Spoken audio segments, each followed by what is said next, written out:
Yeah, I'm looking where it's the recording's going. And then you download it afterwards. Yeah, the recording is going. And then share your screen. Yeah. I will cut this part out after. Sorry. Okay. Is there? Oh shit. Okay, I hate Safari. Those are a lot of numbers. Wait, where's my Safari tab? What's going on? So much shit open. Oh, I'm so stupid. Huh? Gary, how much stuff do you have open? No, this isn't all open. It's just my like. What like? It's Why open. is Close Binge it. open? Why's your resume Wait, out? Binge is open? Oh shit. Okay. My resume's out? Please don't look at that. It's so sad. Okay. All right. Wait, I'm so stupid. Okay. There we go. No. All right. Okay. Oh, we're on this way.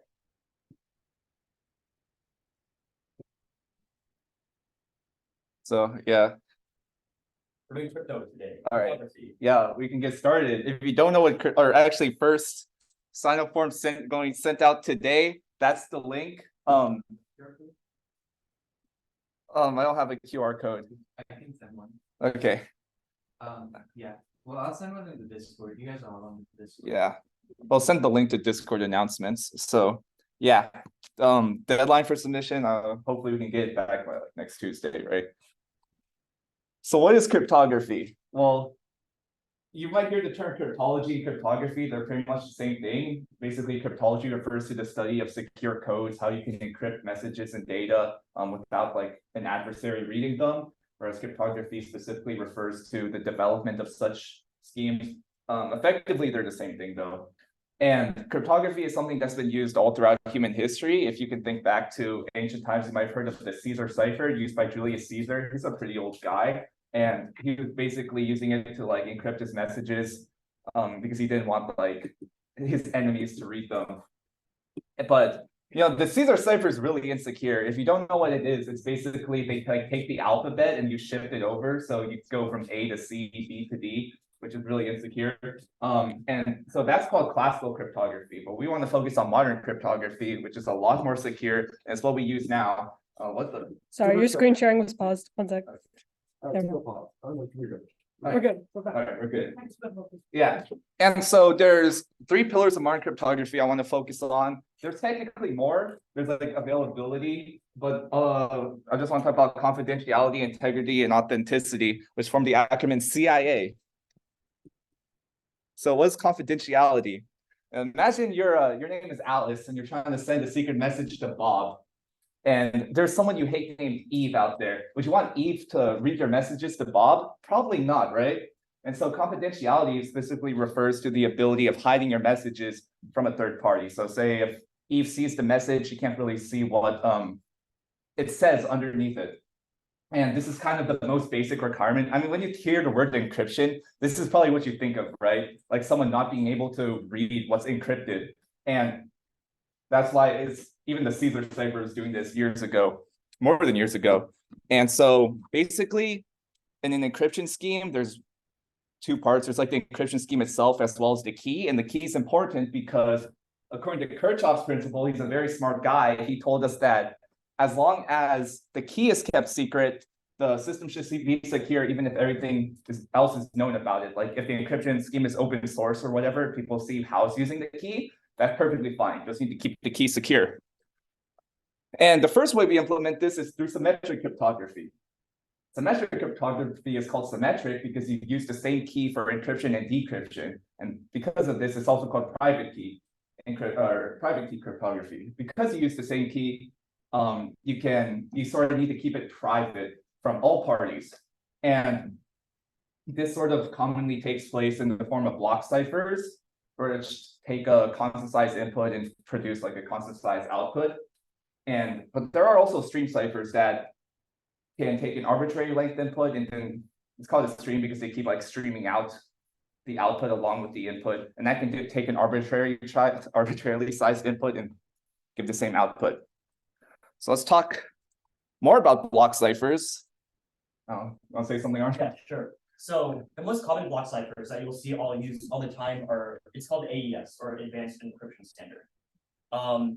It basically works by shuffling around the bytes of the input, using the XOR function with a certain key, and that key kind of just keeps changing for each block that you encrypt.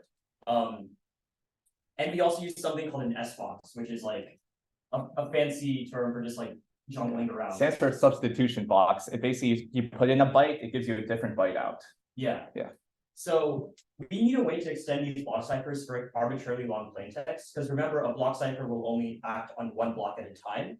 So the way you can extend it to act on like multiple blocks is through something called modes of operation. And the most important ones to know are electronic codebook and cipher blockchain. Yeah, and electronic code book, it's not because it's good, but it's more of a case study on a bad mode of operation. And so electronic code book is sort of like the intuitive way that people probably think of extending it. You take the plaintext message and divide it up into 4 blocks. So see here we have 4 blocks: block A, block C, block D. We sort of just encrypt it, and you get encrypted A, encrypted B, so on. This is very insecure because, as it says here, the blocks always encrypt the same output. And you're like, why is that so bad? You know, it's still encrypted. Well, if you take this message of the penguin and you encrypt each pixel, well, each pixel gets encrypted the same thing. You can still see the pattern of a penguin, even when it's encrypted, right? It doesn't really do much hiding it. And we don't want that. So a solution to it is CBC, cipher block chaining, which XORs each plaintext with the previous block before encrypting. That's sort of like the equation you can use. If that's confusing, I have like diagram on the next slide to show it off. And then, so CBC gives what's known as confusion and diffusion. So what confusion refers to is basically given like a message, it's hard to trace back the ciphertext to the plaintext, like bit by bit. And then diffusion is basically like you're moving all the different parts around. So like if you get one pixel of this image and match it up with the pixel of that image, it's hard to see which pixel it matches up to. But when you get the entire distribution, it doesn't, you can sort of see the pattern. If this was diffused, all the pixels would sort of be like jumbled around, which is what CBC helps do. So yeah, so we have 2 diagrams of ECB and CBC. And basically the way ECB works is that you just encrypt each block separately. There's nothing kind of like jumbling up the blocks in between. So you can see that like this is our first block, it's encrypted with the key. Second block encrypted with the same key. Third block encrypted with the same key. And it keeps going like that, which is very insecure because if we're using the same key, the same block will always encrypt to the same ciphertext. But here it's a bit different. Instead, what we do is that we take our plaintext, which is kind of like our original message that we want to encrypt. We have a small number called an initialization vector. It's just a little number that we can choose whatever we want. And we XOR it with our plaintext. So we just kind of jumble up it's kind of like adding, but it's XORing. But we XOR it here, then we do the encryption. We take our ciphertext and XOR it with the next block or the next block, plaintext block, and keep doing that. So in cipher blockchain, basically the output of your cipher here is dependent on the output of the previous block here, which makes it a lot more secure because each encrypted block depends on the plaintext values of many different bits, not just the block itself. Yeah. All right. Now, when we said talking about symmetric cryptography, it's called symmetric because both parties are using the same key to encrypt and decrypt. Now, how can they actually sort of get this key to each other? Well, like the most naive way to think about it is, you know, you just meet up in person, hand each other the key or like the bytes you use for the key, but that's obviously very inefficient. Most common way to do this remotely is through what's called Diffie-Hellman key exchange.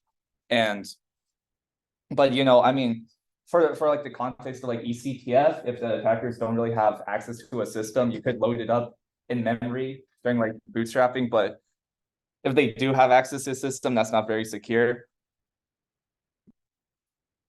And very important slide, because a lot of people mess this up, I think, is the importance of using like good randomness for your encryption scheme. So why is randomness important? Well, we said that the key has to be kept secret, right? So the key, I mean, the key, you don't really care what it's like about because it's not your message or anything. So you can make the key truly random. So it's like really hard to guess. But where you get like this good randomness from, there's like a few good ways to find it. I have a few like examples up here. Clock drift fluctuations in CPU temp. If you know what Cloudflare is, they're like this like sort of like web security, like service security company, and they're like made a whole blog post on how they use the movement of lava lamps to determine like the randomness because of some chemistry thing. Lava lamps are very random. Which is pretty cool, I guess. And then bad examples is using the time and event, picking your favorite number, or not using randomness, which two of those are examples that Jackson mentioned from ECTF teams last year, or UC. All three? Yes.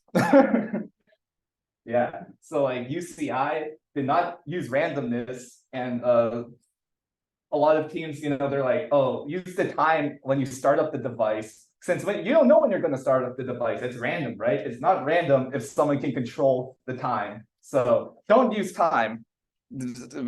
First, Time alone. yes. All right. So we talked about symmetric cryptography, which implies the existence of asymmetric cryptography. And as you might guess, asymmetric means we don't use the same key for encryption and decryption. Because of this, it's called public key cryptography, because you can have one of these keys be public as long as you keep the other one private. And that also helps the fact that we don't have to use key exchanges, right? If we don't care about the secrecy of one of them, we can start broadcasting it to everyone. It's what we want, and it's perfectly fine. This relies on the existence of trapdoor functions, which are basically functions where it's hard to go one way, but it's easier to go another. And here are two common examples, RSA and elliptic curve cryptography. We're not going to talk about elliptic curve cryptography, but it's very similar to how RSA works. So, yeah. Yeah, so RSA stands for Rivest, Shamir, Adelman, which are like the three people that work on this crypto system. And it's basically like one of the most common crypto systems in use today.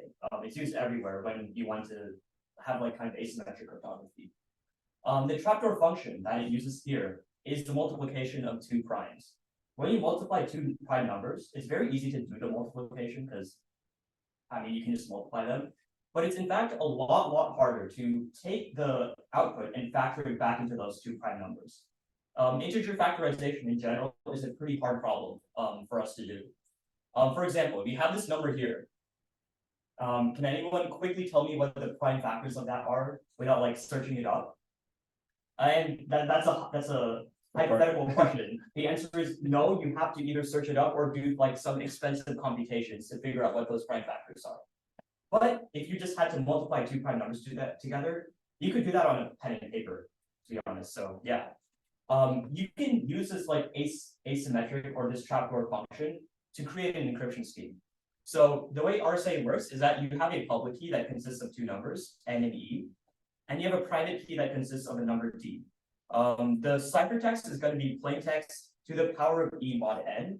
And what that means is basically you raise the plaintext to the power of E, and then you take the remainder when you divide by N, which is what modulo is. Likewise, the plaintext is going to be ciphertext to the power of D mod N.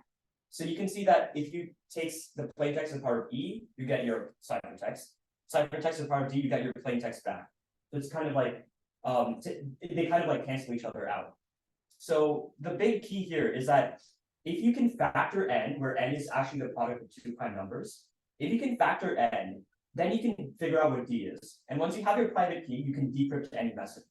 But we're relying on the fact that N is hard to factor. Yeah. And so if you have any questions like why this works, because this sort of dumps the protocol on you, you can feel free to ask after or look it up on Wikipedia. It's a pretty good explanation there. But this is sort of the protocol. You can remember this: E stands for encryption, D stands for decryption. Pretty intuitive. And yeah. Sort of like uses of asymmetric crypto. Why would you use this over symmetric crypto? Well, you can take advantage of the fact that one of the keys are public. So like if you keep the decryption key public, say, or keep the decryption key private, say there's like messages, they're sending you on it, like you got like secret admirers or something, or like sending you messages online and they don't want anyone else to read it. Well, this is perfect for that. You give them all the public key, and then yourself only has the private key, which is the decryption key, and only you can read the messages. Or on the flip end, if you keep the encryption key private, this is useful if like there's only one person out there you want to be sending messages, and since no one else can encrypt the messages but them, you know that if you decrypt it and you get a real message back, it probably was them who was sending it. And yeah, I mean, asymmetric crypto also drives is sort of related to how the Diffie-Hellman key exchange works. I didn't go too much in detail with that, but once again, feel free to ask later or look it up. And also, asymmetric crypto, it's a lot easier to share the keys in symmetric crypto because you can publicly share them. Yeah, so wait, Sorry. So we have like two examples here where you either make your public key the decryption key or the encryption key. And just like solidify that. If you're making your public key the encryption key, then what that lets you do is let everyone send messages to you, but only you can read them. But if you make your encryption key private and your decryption key public, then you can send messages to everyone. But you are the only one that can do that, and everyone can read your messages, but no one else can send those messages. So yeah, that's why you choose one or the other. Yeah. All right. Well, that's pretty much the end of like the confidentiality section. Next, we're going to talk about integrity. So what is integrity? Well, let's go back to the first example. If you're Alice and you try to send a message to Bob, would you want Eve to tamper it? Probably not. You want your message to stay intact on the way over. So integrity refers to the ability to ensure that your messages weren't sent during transit. This is completely separate, different than confidentiality. A lot of people don't necessarily realize that at first. They're like, oh, if I encrypt it and someone messes with it and it decrypts and it's something else, it's not protect integrity? No, it's not. And so this is also kind of related to like error correcting, which I'm sure is something that most people have heard about, but it's also not the same thing because just checksums and Hamming codes are not enough they're enough to show that it wasn't changed due to errors, but it's not enough to show that a smart adversary did not tamper with it. And one way we can guarantee this is using cryptographic hashes. But before we talk about cryptographic hashes, let's show like a simple example of why encryption does not guarantee integrity. So look back at ECB. Okay, so we are Eve and we're bad. And we see Alice send 2 messages to Bob saying, I love you and I hate Eve. Just kind of mean, but keep in mind that those are the messages, but we don't actually know that's what it's saying. Or yeah, we don't know that's what it's saying. Just assume it was like that. Yeah, I mean, like, yeah, we could know, but just to give us like the hardest time, say we don't know. And so during encryption, they're split into these 3 blocks because that's how ECB works, remember? And they're encrypted and sent, and we grab them in the encrypted form, which is like encrypted I, encrypted love, encrypted you, encrypted hate, encrypted Eve. And then we don't know what they say, but we're like, hey, let's mess it around, let's swap it back, or swap some blocks. And we end up with that ciphertext and we send it to Bob. And when it decrypts it, it says, I hate you. And it's like, oh, it's so sad, right? Yeah, then this, even though we encrypted it, the integrity of the message was not preserved. So one way is to prevent this is hashing. Yeah, so hashing is another kind of one-way function where you can easily compute a hash of something, but it's very hard to go from the hash back to the original thing that created the hash. Yeah, it's actually technically impossible. Yeah, it's impossible in like a mathematical sense. Unless you just guess. But yeah. You can think of it as a stronger version of those trapdoor functions we were talking about with asymmetric cryptography. Given an input, a hash will always be deterministic, which means that the same input will always create the same hash. And outside of that, some qualities of a good hashing function are these 3. So there's pre-image resistance, which means that if you have a strong hashing function, given the output of a hash function, it should be very hard to determine what the input was. And then there's second pre-image resistance, which was given an output and an input to a hash function, it should be really hard to find another input that creates the same output. And that thing is called a collision. A collision is when you have 2 inputs to a hash function that give the same output. And these collisions will always exist, as we'll see in just a bit, but your goal is to make them very hard to find.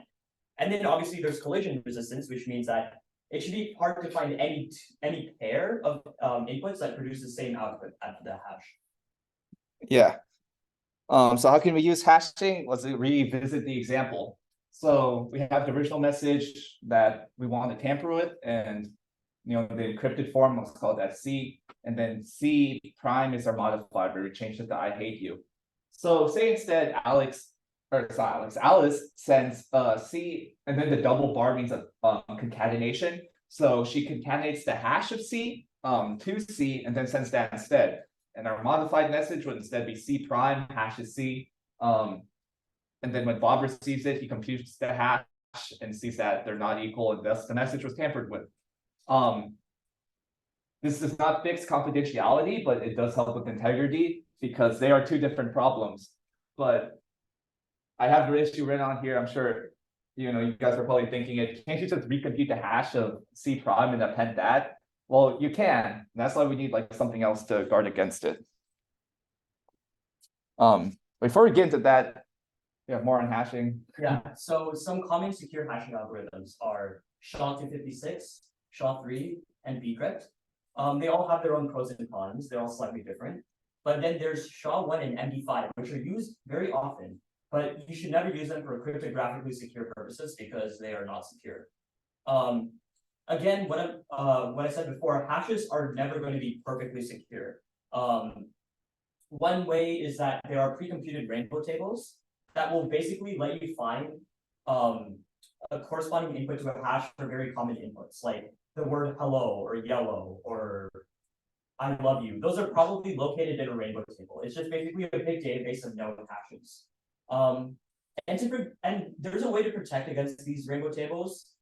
It's this thing called salting, which basically means that you append a random value to your input before you hash it. And that random value, you can tell people what it is afterwards. But the whole point is that that random value should be random enough such that these databases or rainbow tables don't exist on that random value right now. There's some other niche attacks on hashes like SHA-2 called length extension attacks, but they're not usually that common, but they are a possibility. But the big deal here is that there's something called the birthday paradox. So I'm going to give you guys a thought experiment. Let's say that there's a bunch of people in the room. How many people in the room do you need there to be such that you have like a greater than 50% chance that there's at least one pair of people with the same birthday? So like there's maybe in this room, 2 of us have the same birthday. Yeah. How many people do there need to be such that there's a 50% chance of that happening? I remember 365 days in a year, pretty big number. So anyone want to take a gander at it? Sanjay? Shut up. Yeah. I wonder how you got that number. You want to explain? I forgot how you did math, but there's some math. Yeah, anyways, the answer is 23, which is a lot lower than like 365 or even 365 divided by 2 or anything like that. Yeah, actually, I think the birthday attack says it's proportional to the square root of the total space. Yeah. So it's around like the square root of 365, or maybe like proportional to that. But that's a whole deal where like with hashing, these collisions are going to be a lot more common than you think.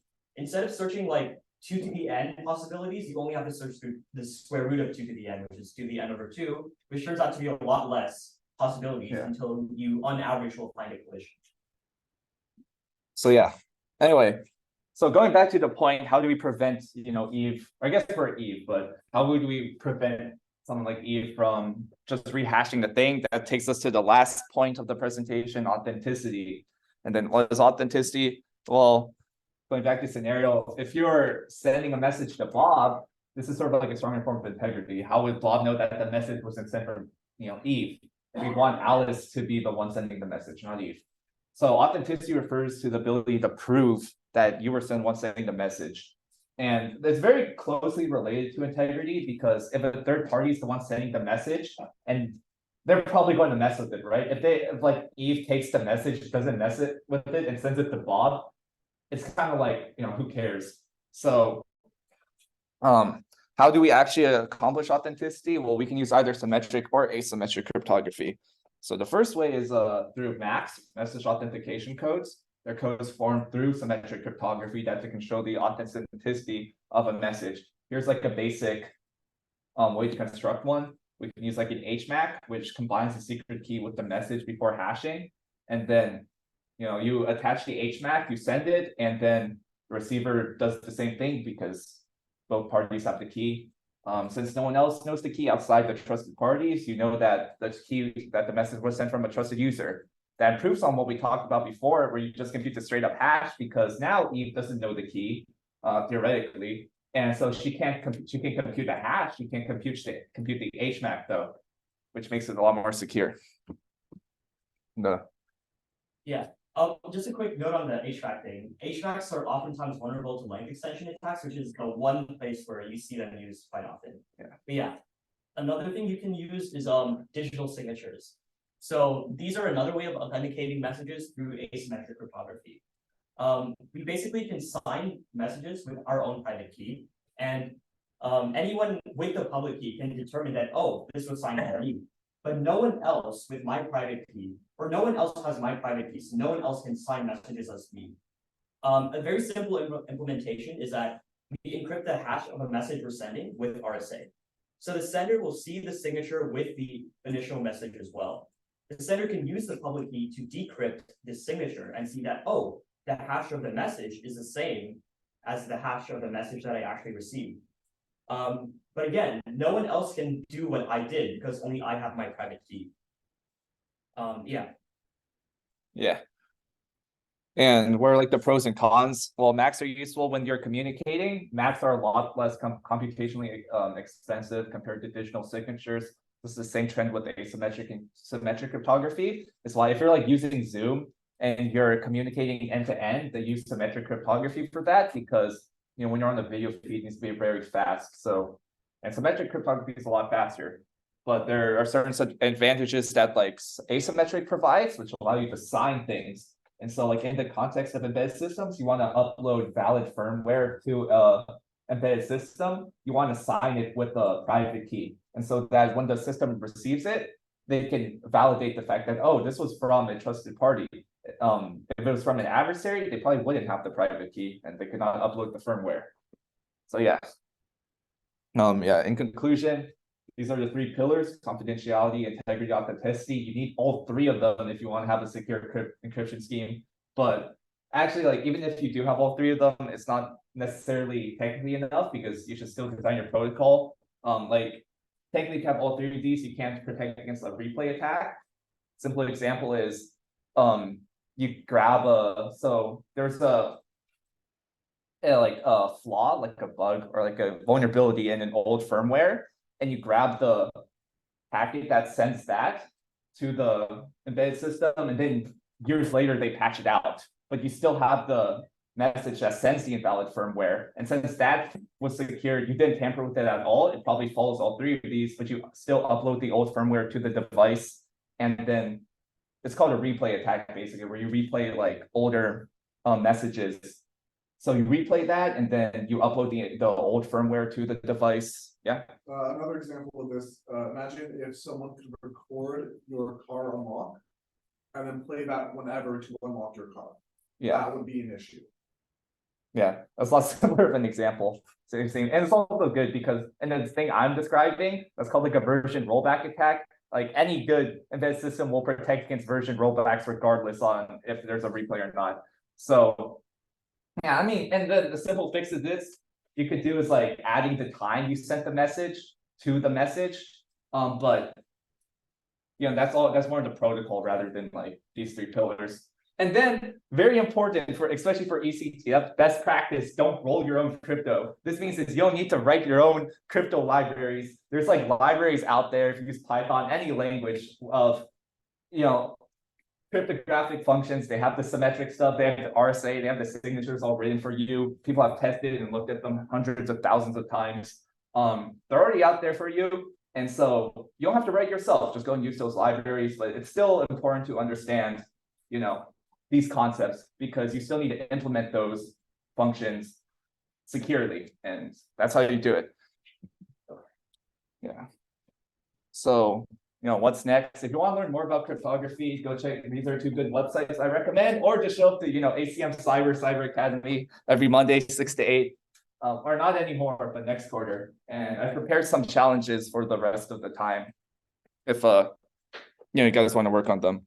So yeah, that's all. Yeah, ignore that. Okay. Yeah. Any questions? What are some of the best libraries that are used like that? I know I've done a lot of crypto stuff in Python, and the most common one used is like PyCryptodome. Yeah, there's Um, also like I don't know. Python, there's also like the cryptography That's the library. same. No, it's not Python, it's like, It is. hold on,